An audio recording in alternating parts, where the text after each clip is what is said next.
राम राम जी मित्रों। राम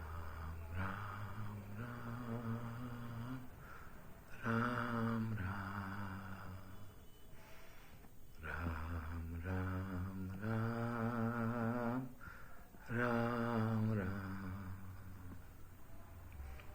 अब हम भगवद गीता अध्याय 15 के श्लोक 6 में प्रवेश कर रहे हैं, जहाँ भगवान श्री कृष्ण कहते हैं, न तत् भासयते सूर्यः न शशांकः न पावकः यत् गत्वा न निवर्तन्ते तत् धाम परमं मम। भगवान श्री कृष्ण कह रहे हैं,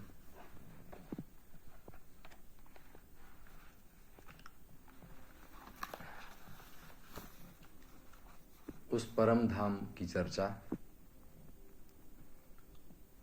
उस परम पद के स्वरूप के बारे में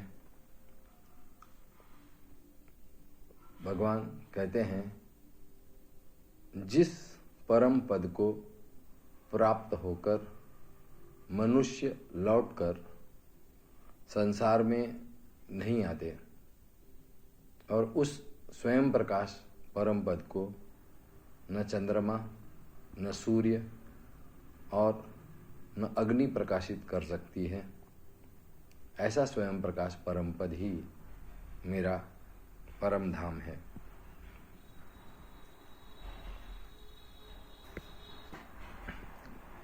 भगवान मोक्ष की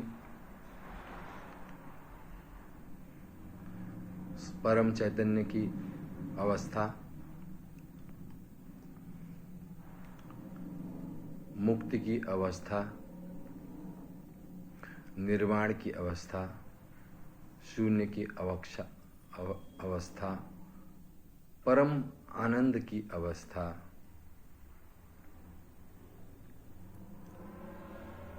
वो यहाँ पे समझा रहे हैं। वे कह रहे हैं कि जो मनुष्य उस अवस्था को पहुंच जाता है,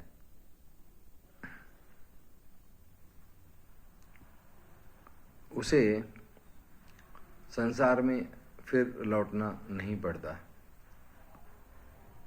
संसार के सुख दुख के चक्र नहीं लगाने पड़ते।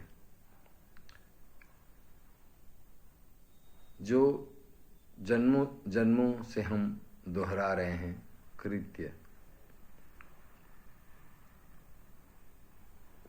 उसके प्रति परम आनंद को प्राप्त व्यक्ति जागरूक हो जाता है।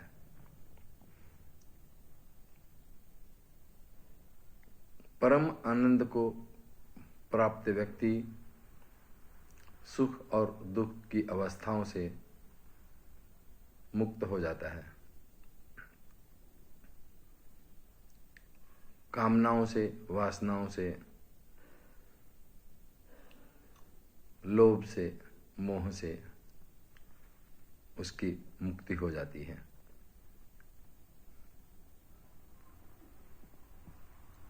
वो स्वयं प्रकाशित हो जाता है। स्वयं प्रकाशित होने का अर्थ है उसके भीतर जागरण उपलब्ध हो जाता है। वो प्रकाश इस तरह का होता है कि उसे बाहरी प्रकाश, चंद्रमा के, सूर्य के या अग्नि का प्रकाश से वह भिन्न होता है। वो एक होश की अवस्था होती है, जागरूकता की, सतत जागरूकता की अवस्था होती है, और इसी को भगवान यहाँ पे परम धाम बता रहे हैं। अब इतना ही। हरे राम राम राम, हरे हरे, हरे कृष्ण।